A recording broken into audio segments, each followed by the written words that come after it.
All right, so Matthew chapter 13. Are you ready for this? Yeah.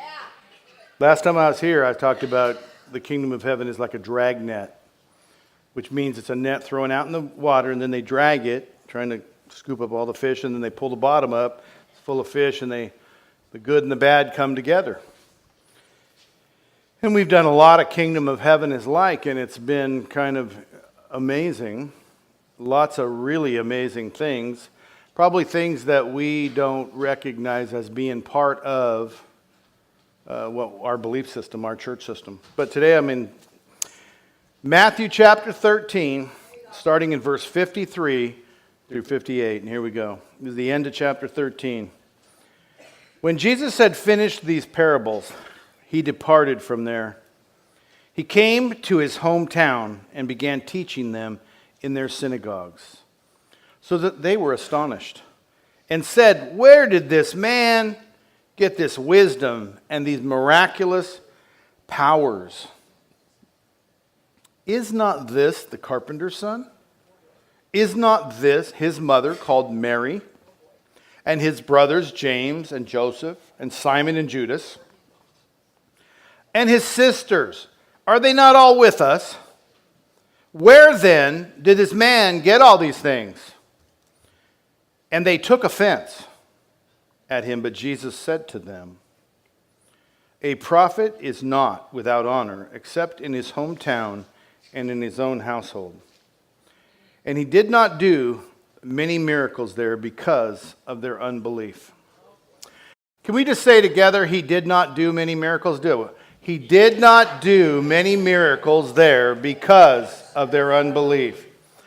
In my last 10 years, I've probably heard 10 sermons where they said miracles have nothing to do with your belief. The Bible says he did not do many miracles there because of their unbelief. Unbelief affects miraculous life. Can we at least agree on that? While we have the Bible on the screen and we're reading verses and it says exactly that, can we agree that the miraculous life is caused by belief and the unmiraculous life is caused by unbelief? The problem we have is, what does belief mean? Dorothy and the Wizard of Oz told us it was simply saying it. Peter Pan, it was I believe, I believe, I believe. Saying it. Close your eyes, I believe. And that's what defines belief. But I would say the second question every one of us should ask is, do you recognize, do you see your life as being a miraculous life or an unmiraculous life? Is it a once in a while miraculous life? I mean, on a given day you can count on a few things happening? Or can you overall look at your life and see the miraculous nature of your life? Whichever your conclusion is, wherever you settle, some lots of it miraculous and some lots of unmiraculous and some lots of bad things and lots of good things that you have decided you've defined it that way. What it's saying is that the outcome, the truth, is determined by your belief or your unbelief. Now Jesus, it says, went home to his hometown. This is not a surprise. It's Nazareth, where he was born. He went home. Teach them many things in parables, doing signs and wonders. They were amazed and asked and proclaimed, they recognized. He says wildly amazing things. Where did he get this wisdom? They stated it with their own mouths. He's really smart. He's really wise. Where did he get it? He does powerful things. How? You and I probably have said those things too. The last verse, he did very few miracles because of their unbelief. Wait a minute, they just said, he's so powerful, he's so smart, but he did very few things because of their unbelief. But they just said they did believe. He's so powerful, he's so smart. Didn't you hear me say it? Doesn't that mean I believe? Doesn't it?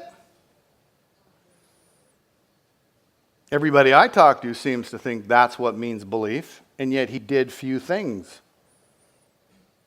They refused to act upon it. Why? They said the right things. They identified the right stuff, the wisdom that comes from somewhere. Where does it come from? Power that comes from somewhere. But we can't access it because of our unbelief. Why did they not believe? Here's why. Isn't he just a human? Don't we know his mom? Isn't he just a carpenter's son? Wait a minute, we know his brothers. He's just like all of us. His mama and daddy get together and out comes a baby and there you go. That means he's not powerful. His power doesn't come from, his words aren't from. We decided this must mean this. We've known him since childhood. He grew up to be from baby to man. That means.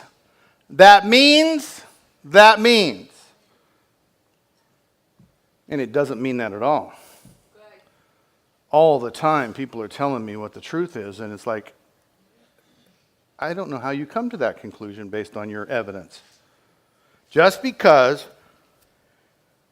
he was born a man in your neighborhood, had to go through the whole process, was the son of a carpenter, his mama and daddy had other babies, he can't be the promised one. He can't come from God. Why does that mean that? Because all of your traditions, all of your synagogue teachings, all of your history said that he would become as a man. Said that he would be one of you.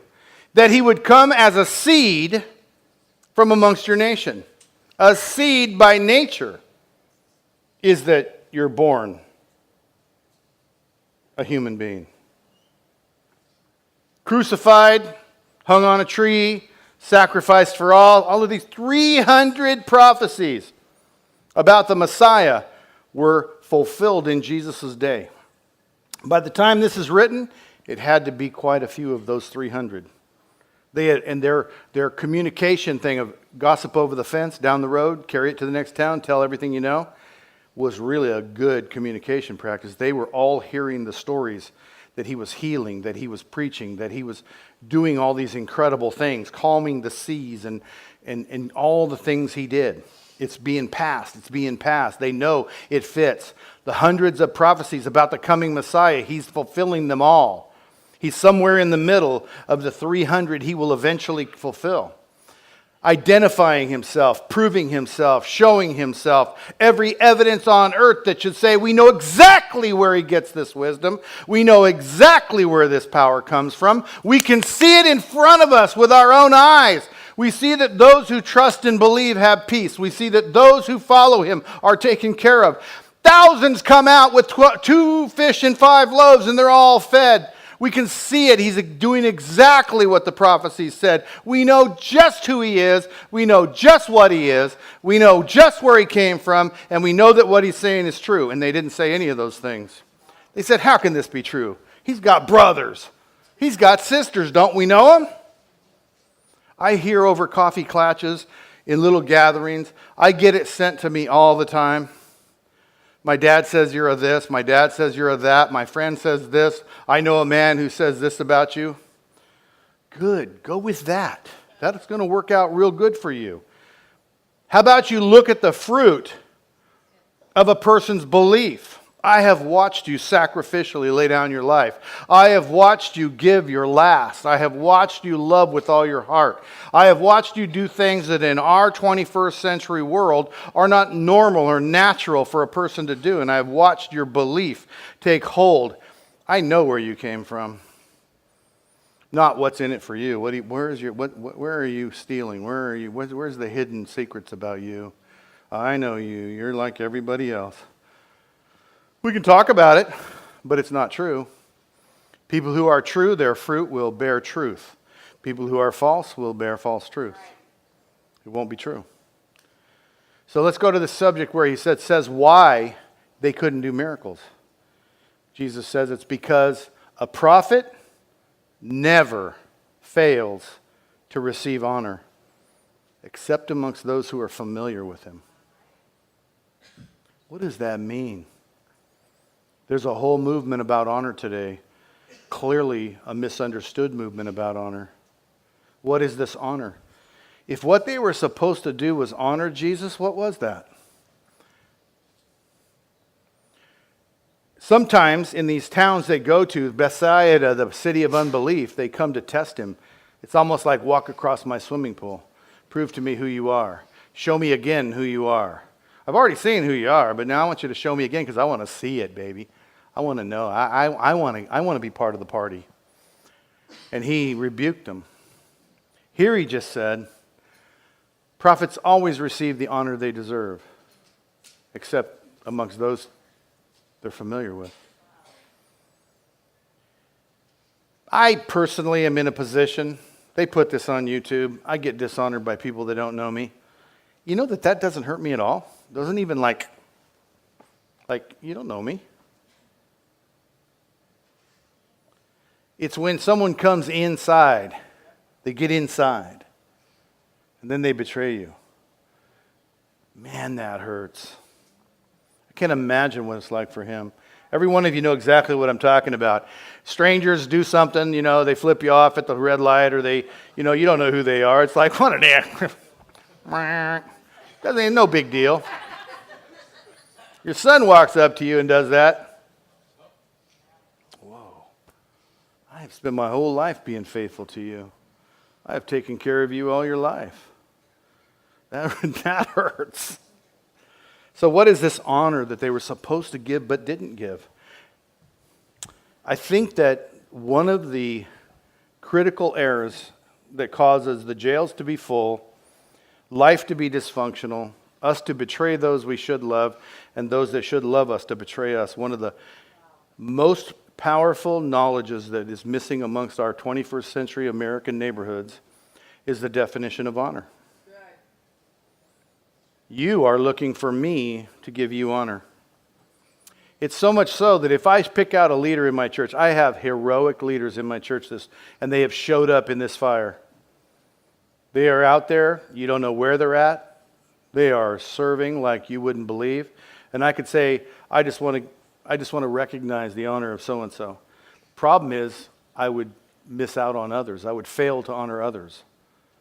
And people would feel left out, and I don't want to hurt them like that. But you should look closer, and I will honor them, but not today.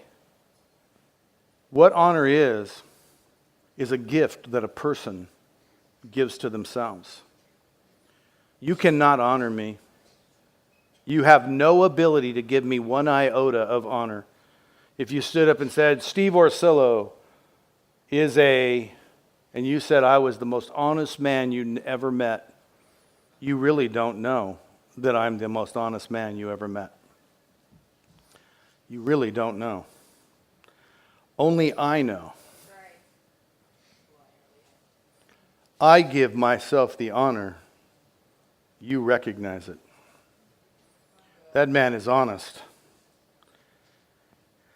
If I will be strong, you can't make me strong by saying you are such a strong man in the face of adversity. You can't give me that honor.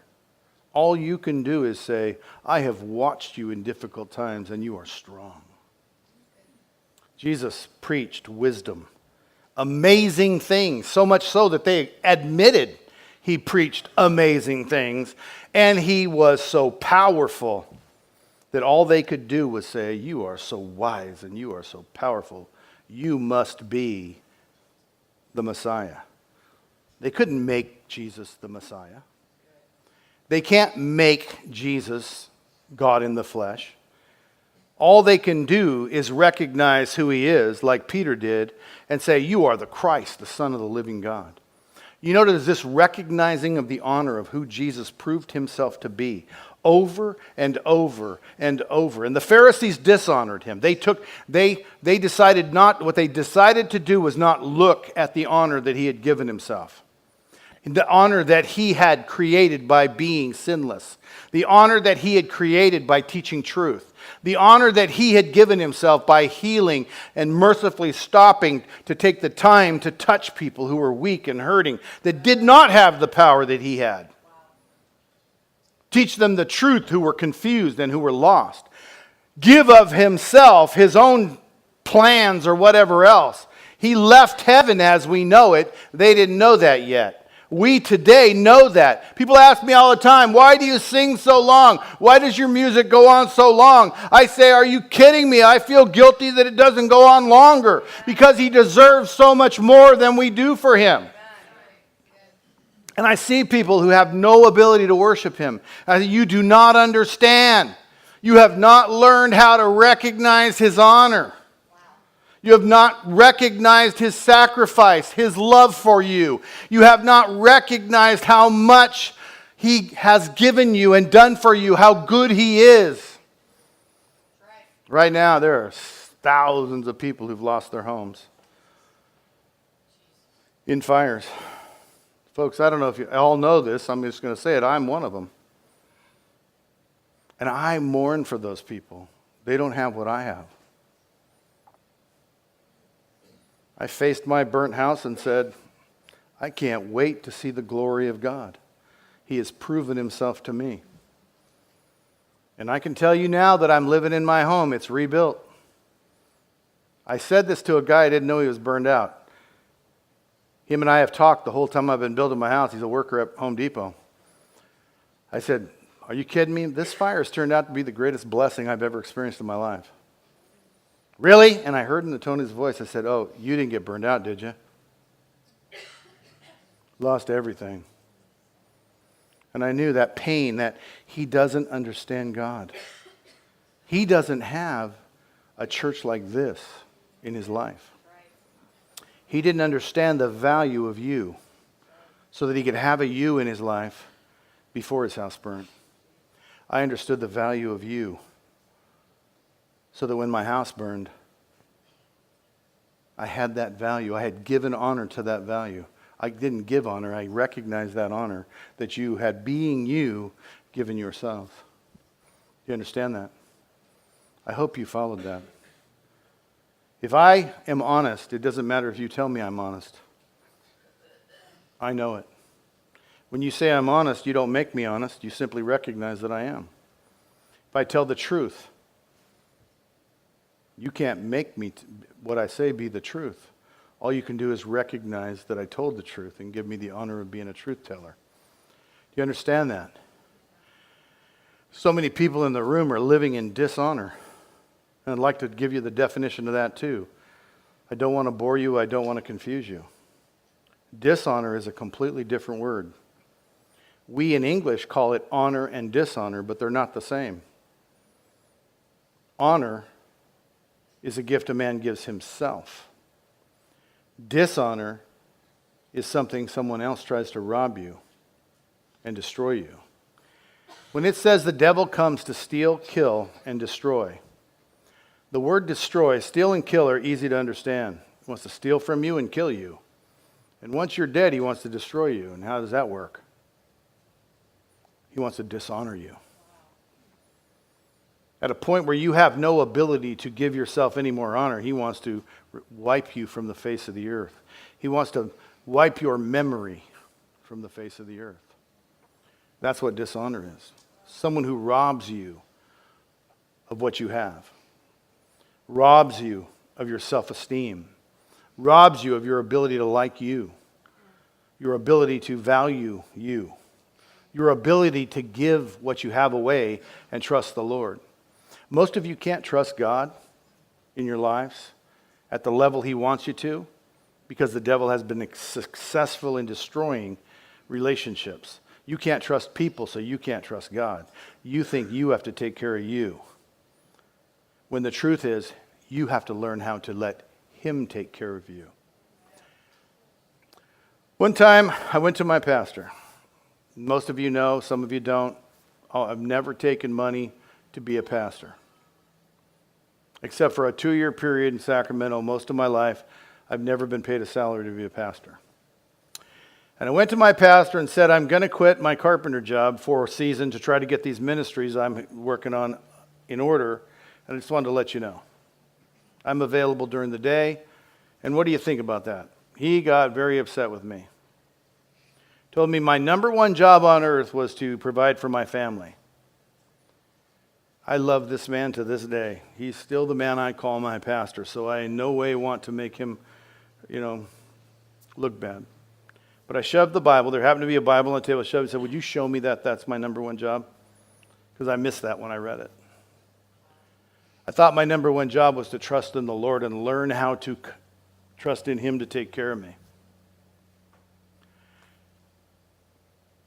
He said, you're right. I said, if I ever ask you for money, you have the right to question my decision. But I don't think I will be asking you for money. He will take care of me. Because I recognize the honor that God has given Himself by taking care of me. He deserves my trust. He is trustworthy. He is honorable. He is someone I am able to honor because He has not allowed Himself dishonor. He has been whipped at a whipping post. He has had nails driven through His hands and feet.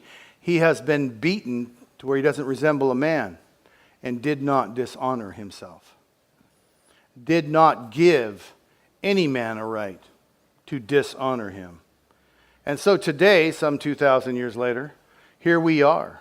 He has proven to me in my life, though other men have betrayed me, He's not other men. Though other men have let me down, He's not other men. Right. Though people come and go, He's not people. He is worthy of trust. He is able to receive my honor. And I can do the same thing. Well, He helps those who help Himself. I can say crazy words like, don't we know His brothers? Carpenter's son? The way I see it, we can do all kinds of things to shift our trust away. But the truth is we must trust Him and we must follow Him. And the kingdom of heaven is like a dragnet where the good and the bad are caught together and they're separated. And there's no way around that. He told you. You can't on the judgment day say, I didn't know, because you do know. Right. Kingdom of heaven is like a field that has wheat growing and weeds growing. He's going to harvest them all and separate it. The weeds He's going to burn. You can say, I didn't know. No, you did know. He was honorable and you did not honor Him. A prophet is never without honor, except those that know Him. When you say, I know Him, you now join the club of people who are able to dishonor Him. You now join the people who are able to fail to recognize His honor. Dishonor me, there's no big deal. Dishonor Him, He is worthy of your honor. You should not dishonor Him. So everyone in the room is going to be faced. I mean, I'm faced with temptation. I'm faced with problems. I'm faced with fires, pestilence, disease. What is your response? I have dishonored Him. Let me just tell you a time when I dishonored Him. You ready? I don't know why I stepped out of my driveway. I can go to that spot. That spot didn't burn. The concrete's still there. We didn't even tear that part up. I can go right to the spot I was standing when I did this a few years back. My kids were all little. Danielle couldn't even get a ball. I mean, she was like, she was so little, she couldn't get it up over the 10-foot thing. And I remember just how much this love overcame me for my kids. And I just, hadn't been too many years since I had handed Mark to a surgeon who was supposed to die. And I, gone through the whole thing with the Down syndrome. And I'm standing there still shaken from the wondering if He'll take care of me. My kids are doing well, but man, any second the sky could fall. A meteor could hit us. Anything could happen. And I said, you know something? If you took one of my children, I'd have a hard time following you. And I remember, because this is what caught my attention, my hand shaking. I'd have a hard time following you if you did that to one of my children. And I just froze. The knowledge of who He is I remembered it. And I said, in my mind, I said, I just put my children in the worst danger ever. I can't believe what I just did to my children. I put them above him. I made them exposed to the very meteors I was worried about. I exposed them to all the dangers out from under his covering. And I stopped, and I remember in the driveway going to the ground, saying, I am so sorry I just said those words. You deserve better trust than that. If you take all of my children, I will still love you. Come hell or high water, I will still love you. Life has good and bad, rain and sunshine. Right. Troubles come and troubles go. Right. And everybody experiences both joy and grief. Right. But you have proven to be honorable and trustworthy and worthy of my love, regardless of what happens to me or my family. I will love you all the days of my life. So I had the worst moment of my life and the best moment of my life all in the same moment. And I'm telling you that the troubles that most of us see are troubles we make because we don't turn back from dishonoring him. We don't turn back. They did not turn back. They ended up with a very unmiraculous life. Maybe a few of you recognize my life. It is miraculous. I live miracles every day of my life. I live in a miracle life. And I'm saying at the same time, my granddaughter's just gone through 2 years of pure hell. I will bet you $1 million it won't be very long before we're looking back on her suffering as one of the greatest miracles of our life. And we will tell you about the great miracle of this because we did not fail to say he is good. He is good. I have met 30 people at least whose houses burned down. And I must have asked the Lord 50 times, maybe 50,000 times, why'd you want your house to burn, the one you wanted me to take care of? I feel like a poor steward. You gave me this house and you let it burn, and I feel like I didn't take care of it well. Is that what it was? I wasn't taking care of the house, and should I do something different? And I never got told to do anything different. And this week when I was talking to people who've been burned out, I just knew there's no one else that can understand them. I was talking to 2 guys at Home Depot, both of them burned out. I said, all the time you've been helping me this last year and a half, I told you my house burned down, and you went, oh, that's a bummer, but you couldn't relate, and they both went, it's exactly the way, we couldn't relate at all. I go, today you know I can relate, and I know that you understand now what I went through. They let me help them because I could relate. And now I know. You let my house burn down because I can handle it. You let my house burn down because I have them. That's right. Because they made this great. You let my house burn down so I could make you famous. And you let my house burn down so I could understand these people and what they're going through. So I could emulate. So I could advise them. They would listen to me. Are you following me? Yeah. Pray that I'm not boring you. Pray that you're understanding that what I'm talking about is the miraculous life. And in the miraculous life, the one I just told you I have, there is leukemia. There is Down syndrome. There is houses burning down. There is one of the most phenomenal churches I've ever been involved in. And there is betrayal every single day in that church. There is disappointment. There is human condition everywhere. There are people hurting themselves over and over. We help them climb to here, they fall back. We help them climb, they fall back. Help until we're all saying, do we really want to help them again? And all it takes is one of us who's strong at the moment to say, yeah, we want to help them again. We want to help them. And then we all go, yeah, you're right. Let's help them again. Why? Because he's good. Because if they could just get to know him, these guys didn't get to know him. They said they knew him. They claimed they knew him. They proclaimed it. Don't we know him? Oh, I know him. Talk to the hand. And they didn't know him because they couldn't figure out where his wisdom came from. That's proof enough You don't know he's God in the flesh because his mama had another baby? He can't be because his mama and daddy were humans? You got it wrong because you didn't know that guy's not his daddy. We know him. He is worthy of our praise. He is worthy to be honored. Yes, he was born a human being. Yes, he had poop in his diaper. Yes, he had to be taught to walk. Yes, he had to be carried. Yes, he was a child who had to learn to follow his dad. He had a non-biological father telling him what to do, and he had to do it. He had parents and family and township. He had community, and they did not believe in him. You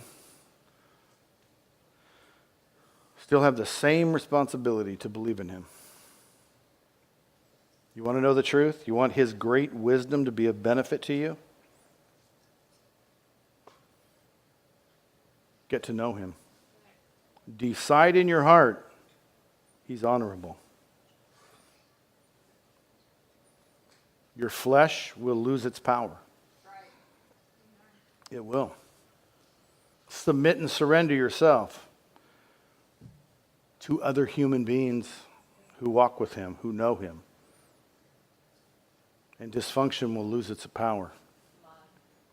The miraculous nature, the powerful nature, the life to follow Jesus will be yours. There will be joy unspeakable, full of glory. There will be peace that passes understanding. There will be self-control. There will be a voice that leads you and guides you. There will be truth. There will be rivers of living water. Peter the Apostle said, "You are the Christ, the Son of the living God." And this is what Jesus said was the living water that never had to be re-drank. Now, I've had great experiences with the Holy Spirit, and I've gotten dry and needed more. I've had great revelations of truth, but they weren't enough. I needed more. So what is this living water that I never need more of? I'm going to tell you, I have never needed God to prove himself to me again. I proclaimed him Christ. I proclaimed him Lord. I gave my life to him. I've tried to be Lord a couple times, but not because I thought he wasn't. No, when I tried to be Lord, it was rebellion. I have never needed it proven to me again. He doesn't have to walk across my swimming pool. He doesn't have to do miracles in front of me. I don't have to try to make him look good to you. All I really need to get you to do is I need to get you to be inspired to come get to know him. I have never met anyone who really met him and didn't like him. I have met a lot of people that met us and didn't like him. You following me? Because they decide you must be a thief. I was buying a trailer the other day, and a guy said, "It must be so hard for you." I said, "Why?"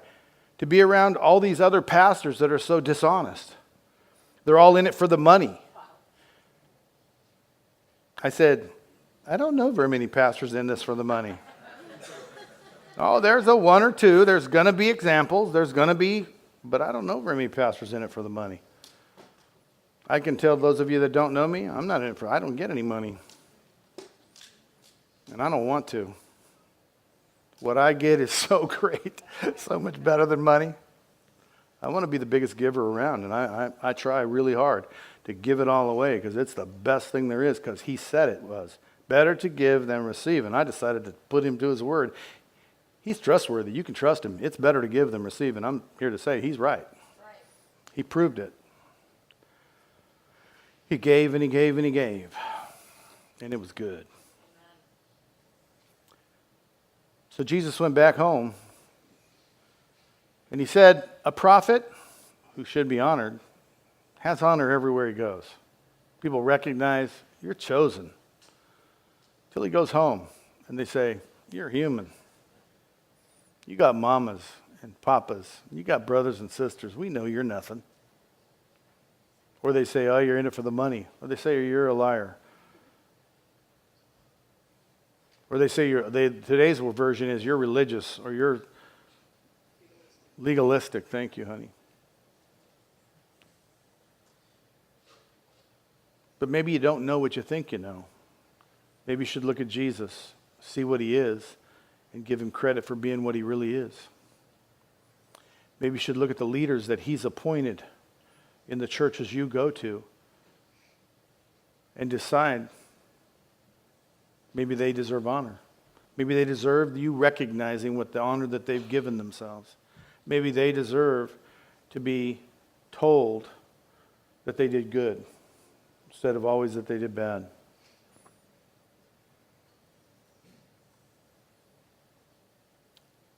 I mourn. I'm not like sneering at the people of Nazareth.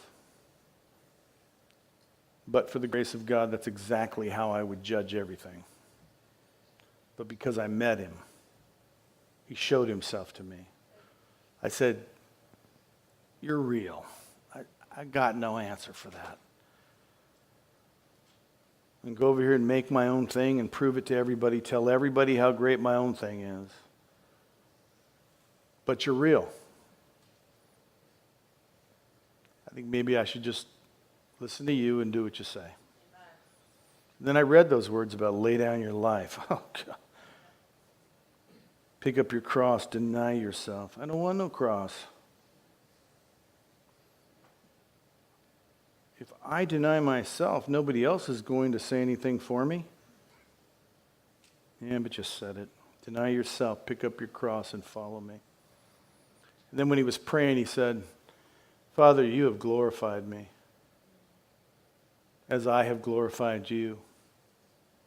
And now you're going to give them the glory that you gave to me from the beginning.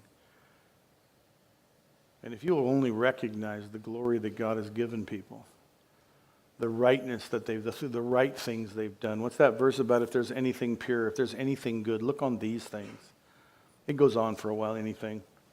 Look on these things. Concentrate on these things. Begin to tell each other what you see, the honor that a person gave themselves. Even if it's just a one-time thing, they went out and they volunteered at the food bank for the first time in their life. Well, give them the honor that action deserves. That was really good of you today. What would it be like if you were to do that every day? And people started saying, you're pretty good every day. Can you imagine what it would do for you if someone said, I really like you every day? I really like you every day. You're so kind every day. If I say you're so kind and you're not kind, what the heck good is that? Who is that helping?